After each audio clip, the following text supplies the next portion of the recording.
Hoy vemos un tema que trata acerca de cuando la gente realmente necesita ayuda. O sea, vamos a ver un examen más detenido de Mateo capítulo 14 en los versos 13 hasta el 21.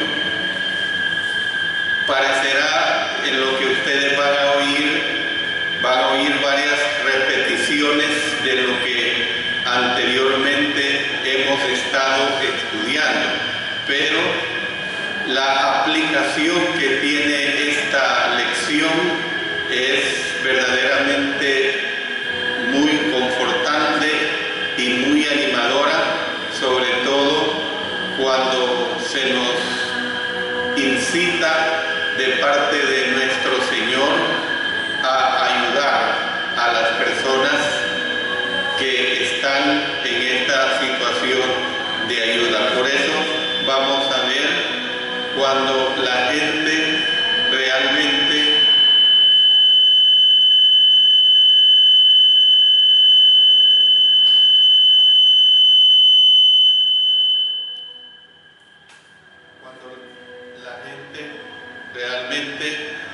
necesita ayuda.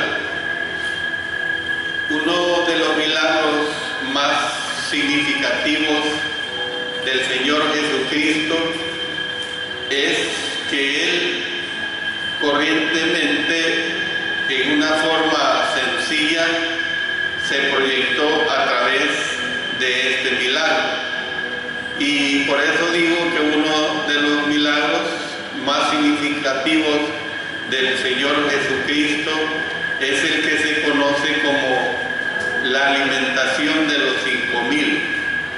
Este milagro y el de la resurrección son los únicos que tienen en común los 4 evangelios.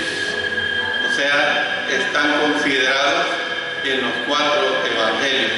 ¿Por qué se tuvo en tan alta estima este evento milagroso en particular? Bueno, tal vez se deba a que es uno de los pocos milagros creativos. ¿Qué es lo que queremos decir con un milagro creativo? Un milagro creativo es cuando se creó más de lo que se veía. Como vemos en este milagro de la alimentación de los 5,000, había apenas 5 raciones de pan más 2 peces pequeños. Entonces, de eso se creó. Entonces, por eso, este es uno de los pocos milagros creativos de nuestro Señor. Puede que se deba a que ningún otro milagro en particular fue presentado por tan grande número de personas y sobre todo siendo favorecidas un enorme número de personas. O sea, al menos hablamos de 5,000. Más adelante me referiré a cuántas personas realmente pudieron haber sido. Hay una diversidad de milagros, los milagros de sanidad, que quien era beneficiada era una persona, ¿verdad? Entonces, por eso nosotros vemos que por la razón que fuera la historia acerca de Cristo, que alimenta a esta multitud, fue un milagro verdaderamente muy importante para los cristianos del primer siglo. Entonces, para reforzar lo que aquí estoy diciendo, quiero referirme al menos a 3 textos que hablan acerca de hacer el bien, de velar por el necesitado. En Gálatas capítulo 6, versos 10 dice: así que según tengamos oportunidad, hagamos bien a todos y mayormente a los de la familia de la fe. En Santiago capítulo 1, verso 27 dice: la religión pura y sin mácula delante de Dios el Padre es esta, visitar a los huérfanos y a las viudas en sus tribulaciones y guardarse sin mancha del mundo. Y en 1 Juan capítulo 3, verso 17 dice: pero el que tiene bienes de este mundo y ve a su hermano tener necesidad y cierra contra él su corazón, ¿cómo mora el amor de Dios en él? La historia de la alimentación de los 5,000 contiene importantes principios sobre cómo cumplir los anteriores mandamientos, lo que acabamos de leer, incluyendo cómo ayudar y cómo no ayudar a los que tienen verdaderas necesidades. Bueno, una vez hecho esta ligera introducción, vamos a ver cómo es que es normal que las personas tengan necesidades. La primera parte del relato destaca el hecho de que hay personas que en efecto tienen legítimas necesidades, según la enseñanza del apóstol Pablo que se recoge en 2 Tesalonicenses capítulo 3, hablando del capítulo entero en general. Hay personas a las que no debemos ayudar, porque al hacerlo les estaríamos alentando a ser perezosos. Y claro, más adelante también me voy a referir brevemente a este aspecto. El propósito en esta lección, hermanos, es recalcar el aspecto positivo de lo que implica el ayudar al que realmente necesita la ayuda, y no tanto recalcar pues el aspecto negativo. Es decir, cuando se menciona necesidades verdaderas o legítimas, me estoy refiriendo a aquellas necesidades que las Escrituras precisamente nos autorizan llenar. Es decir, no vamos a ayudar simplemente por ayudar, sin un sentido de que estamos causando bien. Jesús y sus apóstoles habían estado viajando por Galilea, y al final de este recorrido se dieron cuenta de que Herodes, ya lo hemos dicho, había decapitado a Juan el Bautista, estaba tomando un interés peligroso en la obra de ellos.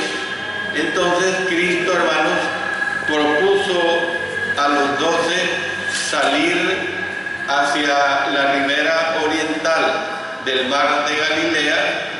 El destino de ellos era una región desierta, ya hemos mencionado esa región desierta de Bethsaida, Julias.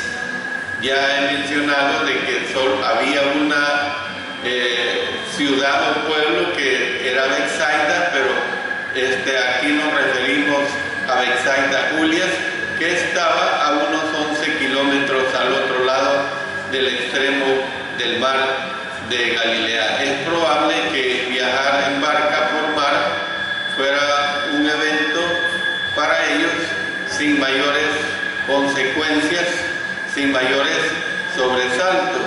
Yo me imagino a Cristo y tal vez a algunos de sus discípulos tomándose una siesta, a lo mejor durante este viaje. Pero veamos cuáles eran las necesidades de aquellos tiempos. Es importante que nos ubiquemos en las necesidades de aquellos tiempos. Es decir, que mientras tanto, la multitud que estaba en Capernaum de algún modo se enteró de los planes de Jesús, y nos dice Mateo en el verso 13: y le siguió a pie desde las ciudades. Marcos escribió que muchos fueron allá a pie y dice que llegaron antes que ellos. Entonces, usted fórmese un cuadro de esto en su mente. A lo mejor los más jóvenes y los que estaban en mejores condiciones físicas corrían por la orilla, mientras que los mayores y los enfermos iban, por decirlo así, a un paso todavía más lento. Entre los que se apresuraban, todo lo que podían, estaban los que llevaban a sus enfermos para que Jesús los sanara. Ya en lecciones pasadas he hecho bastante referencia a esta situación de llevar a los enfermos a la presencia de Jesús para que Él los sanara. Es probable que todos comenzaran juntos, pero pronto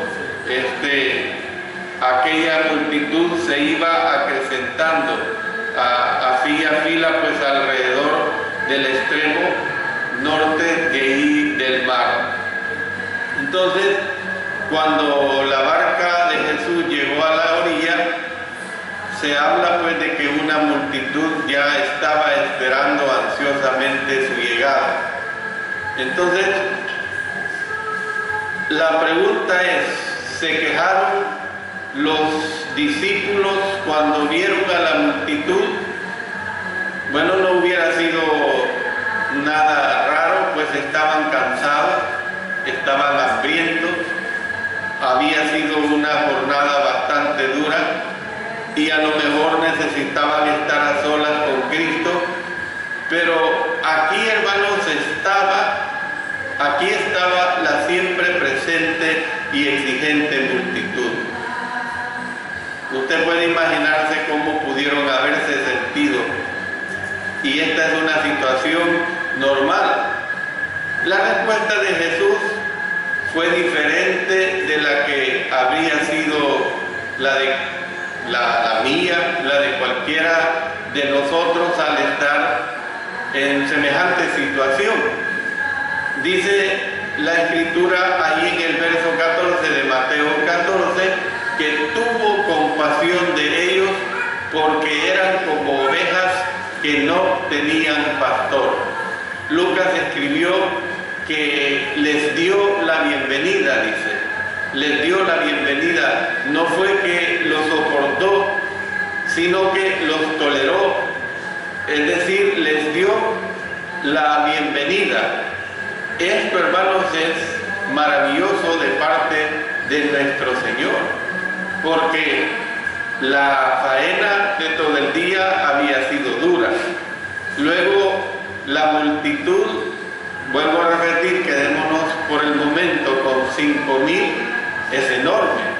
Entonces, si que Él le dé la bienvenida a 5,000 personas para ayudarles, no es para menos. Juan dijo que le seguían porque veían las señales que hacía en los enfermos. Juan capítulo 6, versículo 2. Cristo comenzó enseguida a sanar a los que necesitaban ser curados. En Lucas capítulo 9, verso 11, se expresa de esta manera. Entonces, dado que jamás dejaba pasar una oportunidad para predicar, para enseñar, también comenzó a enseñarles muchas cosas. Lo dice Marcos en el capítulo 6, el verso 34, y les hablaba del reino de Dios. Lucas capítulo 9, verso 11. Podemos nosotros ver que era otro largo día en la vida de Jesús. Aunque a veces Él se retiraba a un monte de la región, la mayor parte del tiempo estaba ocupado, ya sea en la enseñanza o ya sea en la sanidad. Estaba ocupado en una u otra situación, y generalmente la sanidad que Él aplicaba iba acompañada precisamente para dar una enseñanza.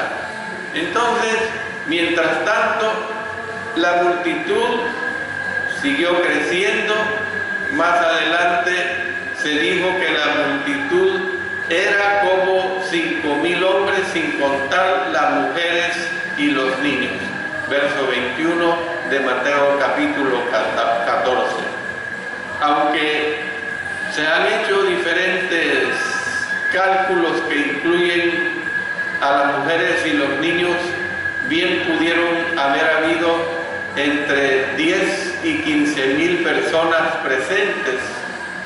Eso es bien fácil deducirlo, hermanos, porque la Escritura dice sin contar las mujeres y los niños, y en las lecciones pasadas he hecho referencia de mencionar que un matrimonio puede tener de 2 a 3 hijos o más, y a lo mejor los niños también, todos los niños del hogar, los niños de cuido, pues les estaban acompañando.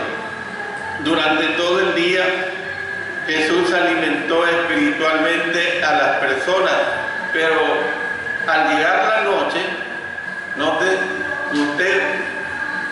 usted tiene que entender que si tenemos una reunión de enseñanza, usted puede recibir 2, 3, 4 lecciones, y son tan buenas lecciones que usted está fascinado. Pero llega un momento en que el cuerpo empieza a tener las necesidades biológicas. Entonces, al llegar la noche, la necesidad de alimentación física llegó a ser muy seria. Aquellos millares que estaban en esa llanura, entre los cuales se incluían precisamente Cristo y sus apóstoles, habían pasado sin comer a lo mejor todo el día, hermano. A lo mejor sin comer todo el día.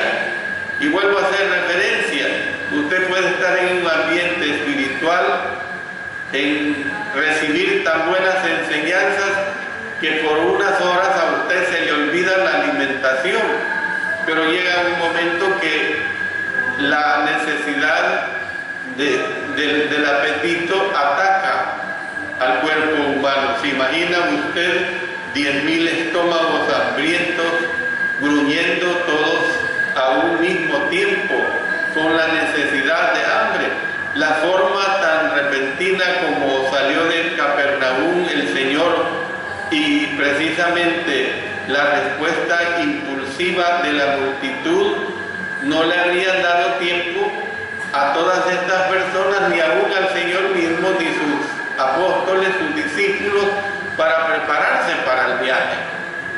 Usted va a viajar, hoy es tiempo vacacional, usted va a viajar, va a ir a un lugar, usted se prepara con alimentos, porque lo que menos quiere es no disfrutar un paseo sanamente. Bueno, las necesidades de alimento físico pueden parecer banales en un día repleto de milagros y de enseñanzas transformadoras de la vida, lo que he estado diciendo anteriormente. Sin embargo, Dios nos ha hecho de tal manera que nuestros cuerpos deben reponerse físicamente hablando. Es cierto, hermanos, que no solo de pan vivirá el hombre, o sea, cuando el hombre le da la prioridad a los aspectos materiales, está dándose esta enseñanza ahí en Mateo 4:4, ¿verdad? Cuando el Señor fue tentado. Pero el Señor nos ha hecho de tal manera que el hambre es normal en el cuerpo humano. Es decir, es normal que el cuerpo se le aplique el alimento material para que pueda continuar funcionando. Y entonces, hermanos, podemos nosotros ver que Jesús no dudó en hacerles ver la necesidad de la gente a sus discípulos. Esto es bien importante, hermanos. Jesús no dudó en hacerles ver la necesidad de la gente a sus discípulos. Señaló a la multitud, y noten la pregunta que le hizo a Felipe: ¿de dónde compraremos pan para que coman estos? Más adelante le dijo a los apóstoles, dadle vosotros de comer. ¿Ve? La multitud tenía necesidades tanto espirituales como también físicas. Esa es una realidad y nosotros tenemos que entender que el Señor no descuidó esta situación real. Mire, hay personas religiosas que caen en un fanatismo, caen en un extremismo, aquello de que se planifica un evento y pareciera que no les interesa el aspecto del alimento para los asistentes a determinado evento que se va a desarrollar. Bueno, hemos visto las necesidades que se dieron en aquellos tiempos, pero veamos las necesidades de hoy. ¿Cuáles son las necesidades que ahora se nos presentan? Hoy la gente, hermanos, sigue teniendo necesidades, sigue teniendo verdaderas necesidades. Las necesidades más importantes, por supuesto que se entiende que son necesidades espirituales. Y Jesús recalcó esto cuando preguntó diciendo, porque ¿qué aprovechará al hombre si ganare todo el mundo y perdiere su alma? ¿O qué recompensa dará el hombre por su alma? Mateo capítulo 16, verso 16. Sin embargo, la gente también tiene otras necesidades que no deben pasarse por alto. ¿Ve? Tenemos que entender, hermanos, que hay ciertas necesidades que hemos reconocido durante años, necesidades tales como las del alimento y el vestido. Santiago habla de los que están desnudos y de los que tienen necesidad del mantenimiento de cada día. ¿Ve? Es importante este aspecto. Otra necesidad que por lo general se reconoce es, por ejemplo, la necesidad de las viudas y de los huérfanos. Santiago escribió, la religión pura y sin mácula delante de Dios, el Padre, es esta: visitar a los huérfanos y a las viudas en sus tribulaciones. Y se pueden dar una diversidad de situaciones, una diversidad de aspectos donde la iglesia puede participar en las diferentes necesidades. Bueno, hermanos, es bueno servir a otros como lo hacemos hoy, pero deberíamos ser sensibles al hecho de que siempre, óigase bien, siempre se están presentando necesidades adicionales o por lo menos nuevas expresiones de antiguas necesidades. El verso que leíamos hace un momento en Gálatas capítulo 6 versículo 10 habla de hacer bien en un sentido general.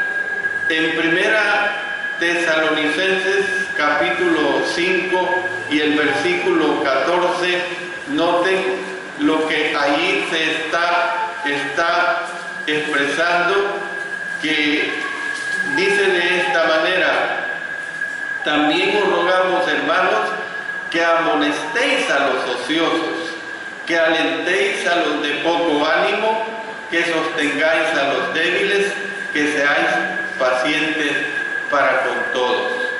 Aquí también indica que debemos ayudar a las personas con sus necesidades, por supuesto, reales. Entonces, estas nuevas expresiones y antiguas necesidades, puedo mencionar algunas de ellas. Por ejemplo, la desintegración de los hogares. a causa del divorcio, el descuido y el maltrato que se da a los niños, el crecimiento del alcoholismo, el crecimiento de la drogadicción. Otras necesidades surgen, por ejemplo, la promiscuidad. La promiscuidad sexual está muy extendida. La epidemia del SIDA, que da pocas señales de ceder, cada vez se va creciendo más y más. Y también hay hombres y mujeres que luchan con serios problemas de carácter puramente emocional. Además, sin agotarse esta lista que he mencionado, en nuestras ciudades, hermanos, está aumentando el número de personas que viven en la calle. Ahora bien, ¿por qué menciono estas situaciones? No estoy insinuando que tengamos la respuesta sobre cómo resolver estos problemas. Son problemas verdaderamente muy complejos. Son problemas que, hablando nosotros como iglesia, por nuestras limitantes que tenemos, no nos es fácil resolverlos.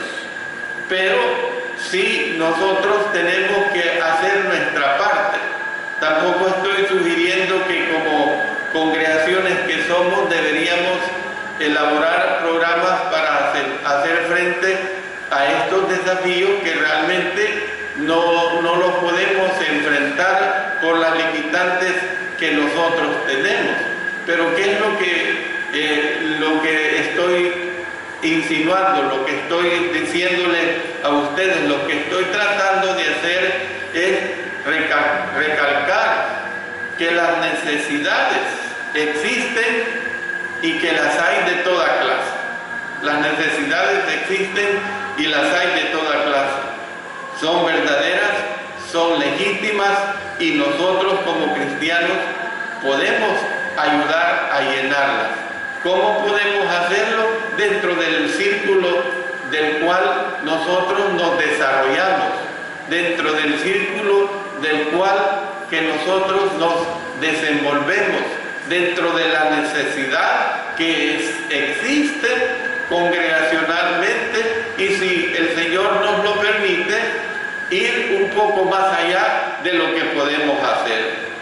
Una vez más lo digo, debemos darle importancia a lo primero, hermanos. ¿Qué es lo primero? No debemos dejar que se nos desvíe de la mente de llevar a las personas a un conocimiento de nuestro Señor Jesucristo, que los salvará, al conocimiento del Evangelio de Cristo Jesús, que sí les puede dar la salvación. ¿Cuántos de nosotros no hemos sido bendecidos precisamente porque somos hijos de Dios obedientes, que nosotros no lo entendemos, que nosotros no nos damos cuenta, pero que sí hemos sido bendecidos porque estamos en el camino del Señor y estamos siguiendo precisamente sus pasos? Al mismo tiempo, desatender las necesidades urgentes de los que nos rodea, hermanos, equivale a ser menos de lo que Dios quiso que nosotros fuéramos. Si bien el más grande mandamiento es: amarás al Señor tu Dios con todo tu corazón, el segundo es: amarás a tu prójimo como a ti mismo. El apóstol Juan, noten lo que escribió. Les invito a consultar la primera carta del apóstol Juan en el capítulo 3, verso 17. Pero el que tiene bienes de este mundo y ve a su hermano tener necesidad y cierra contra él su corazón, ¿cómo mora el amor de Dios en él? En 1 Juan capítulo 4, más adelante, en los versos 20 y 21, el que no ama a su hermano a quien ha visto, ¿cómo puede amar a Dios a quien no ha visto? Y nosotros tenemos este mandamiento de Él: el que ama a Dios, ame también a su hermano. Una vez hemos contemplado estas dos situaciones, las necesidades de aquellos tiempos como las necesidades de hoy, quiero que pasemos a otro aspecto importante. Y ese aspecto es las excusas de algunos para no ayudar. Y usted va a notar que estas excusas de algunos para no ayudar están apoyadas precisamente en esta situación que se dio acá de esta alimentación de esta multitud. Volvamos a nuestro relato. Como se hizo notar, Jesús estaba al tanto de las necesidades de la multitud y Él dijo a sus apóstoles que les ayudaran. ¿A quién? A esa multitud, hermano. Las respuestas de los discípulos se parecen a aquellas respuestas que a veces nosotros damos cuando se nos pide ayuda. Son de esa índole, son de esa naturaleza eminentemente humana. ¿Cuál fueron las respuestas de ellos? No tenemos recursos. No tenemos recursos. Aparentemente Cristo presentó a Felipe un desafío. Cuando alzó Jesús los ojos y vio que había venido a él gran multitud, dijo a Felipe: ¿de dónde compraremos pan para que coman estos? Pero esto decía para probarle, porque él sabía lo que había de hacer. Nosotros tenemos que entender que en todo momento que el Señor nos ponga un desafío por delante, hermanos, Él ya tiene una solución. Nosotros solo tenemos que, por decirlo así, dilucidarlo. Es decir, tenemos que entenderlo, pues que la ayuda va a venir de parte de nuestro Señor. No sabemos a ciencia cierta, hermanos, por qué el Señor escogió a Felipe. Que no nos interese esa situación. Se ha insinuado que Felipe era de la región, habría sido el que más probablemente sabría sobre los recursos que podían estar disponibles. Hermanos, por la razón que fuera, lo cierto es que fue a Felipe a quien se le preguntó. Y la respuesta del apóstol fue típica de la manera como nosotros a menudo respondemos a esta clase de desafíos. Esto fue lo que en otras palabras dijo: bueno, para ayudar a estos 5,000, 10,000 o 15,000, revisemos si tenemos los recursos. Yo lo entiendo a Felipe. Desde el punto de vista del humano lo entiendo. Rápidamente calculó el número de los presentes. No sabemos cómo fue que hizo este cálculo. Estimó la cantidad mínima de pan que se necesitaba para cada persona y multiplicó el resultado por el número de personas. Hay personas, hermanos, que son muy buenas para hacer cálculos. Hay personas que son muy buenas para la aritmética y mentalmente le pueden hacer cálculos de inmediato sobre todo de inversiones que son en cantidades. Y pueda que Felipe tenía esta habilidad.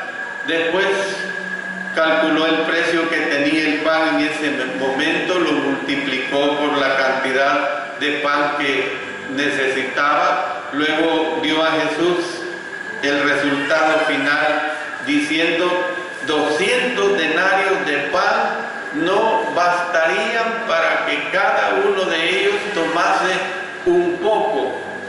Un denario, hermanos, representaba la paga de un día de trabajo de un obrero corriente, o sea, el salario mínimo que se puede decir. O sea, un obrero para poder ganar 200 denarios necesitaba trabajar un poco más de 6 meses. O sea, 180 días más 20 días más para poder ganar 200 denarios. Se podía dar por un hecho que en la bolsa de los discípulos no había más que una fracción de esa cantidad. Recordemos que la bolsa estaba bajo el control de Judas. ¿Ven? Miren, esta es la bolsa que contenía los escasos fondos que usaban Jesús y sus discípulos cuando viajaban. Y que miren lo que dice en el Evangelio de Juan, capítulo 12 y el versículo 6. Pero dijo esto, no porque se cuidara de los pobres. Noten, miren qué cosa más curiosa y fuerte, sino porque era ladrón y teniendo la bolsa sustraía de lo que se echaba en ella. Está hablando de Judas, hermanos. ¿Ven? Más adelante, capítulo 13, verso 29, dice así: porque algunos pensaban, puesto que Judas tenía la bolsa, que Jesús le decía, compra lo que necesitamos para la fiesta, o que diese algo a los pobres. O sea, para entender mejor esto, hermanos, es nada menos como quien dice la bolsa, la caja chica, como se conoce en nuestro medio ambiente, en el campo de las finanzas. Se podía dar por un hecho que en la bolsa de los discípulos no había más que una fracción de esa cantidad.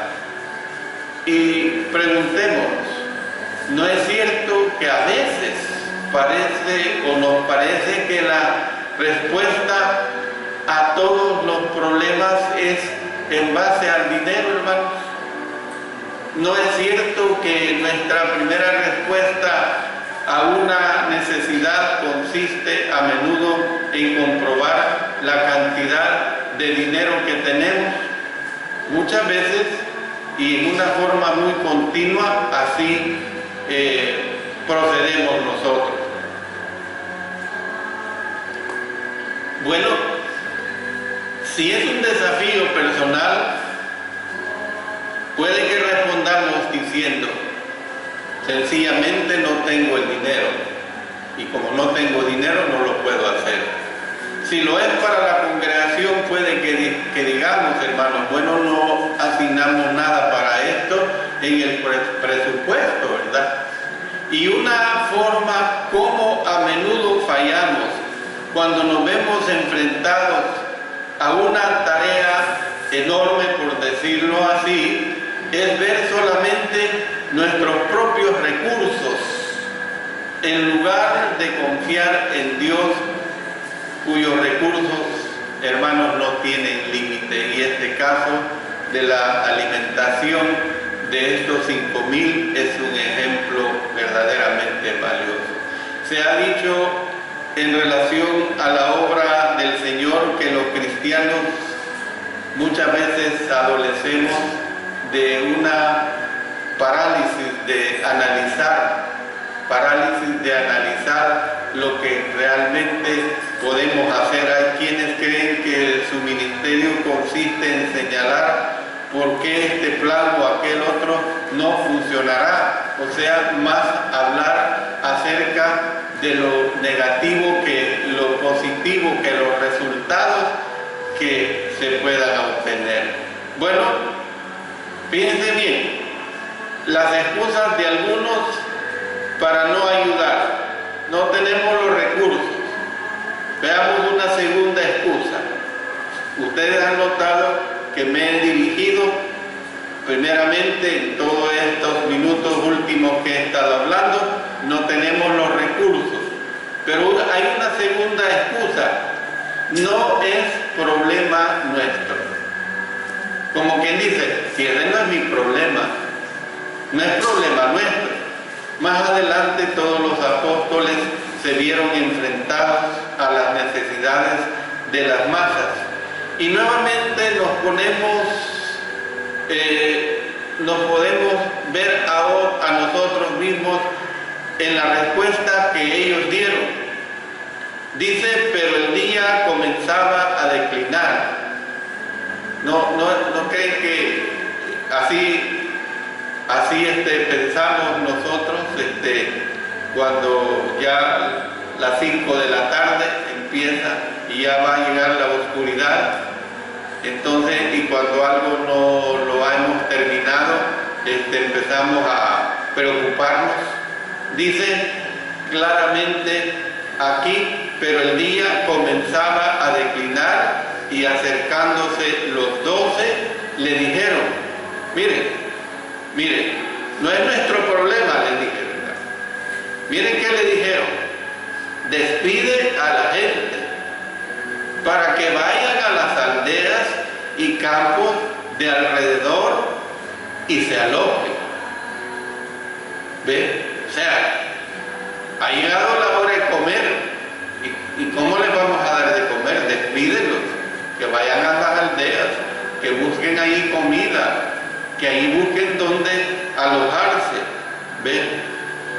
El hecho de que los apóstoles mencionen la necesidad de alojamiento, sí, esto es bueno mencionarlo, es prueba de que la mayoría de las personas que estaban sobre aquella llanura no provenían de esa región, ¿verdad?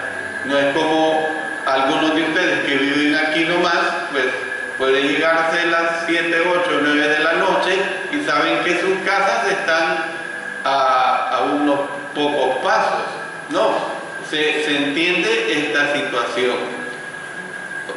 Entonces despide a la gente y encuentren alimentos, porque aquí estamos en lugar desierto. Fíjense bien, miren, no es problema nuestro. Despide a la gente, 1, para que vayan a las aldeas y campos de alrededor, 2, y se alojen, 3, y encuentren alimentos, 4, y 5, porque aquí estamos en lugar desierto. 5 razones que dan, ¿verdad?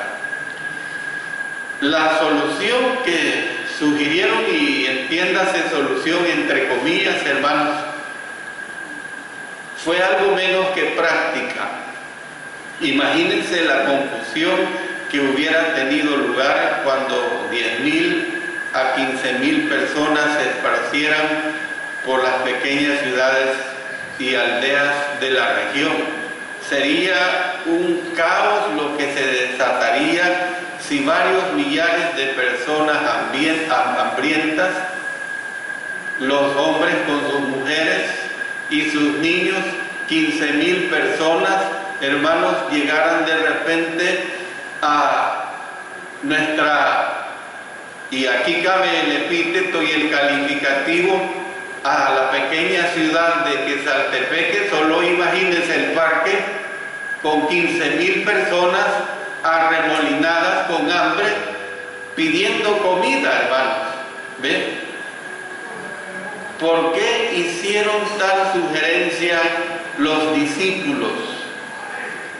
Es probable, hermanos, que al estar ellos mismos cansados y hambrientos, porque estaban cansados, ellos mismos estaban hambrientos, hermanos, hay que entender esta situación, no deseaban considerar el problema. ¿Ves? No deseaban considerar el problema, si también nosotros tenemos hambre. A veces pareciera que yo estoy hablando como que estoy favoreciendo más la posición de los apóstoles o los discípulos, y no, hermanos, estoy haciendo un análisis desde el punto de vista de lo humano también.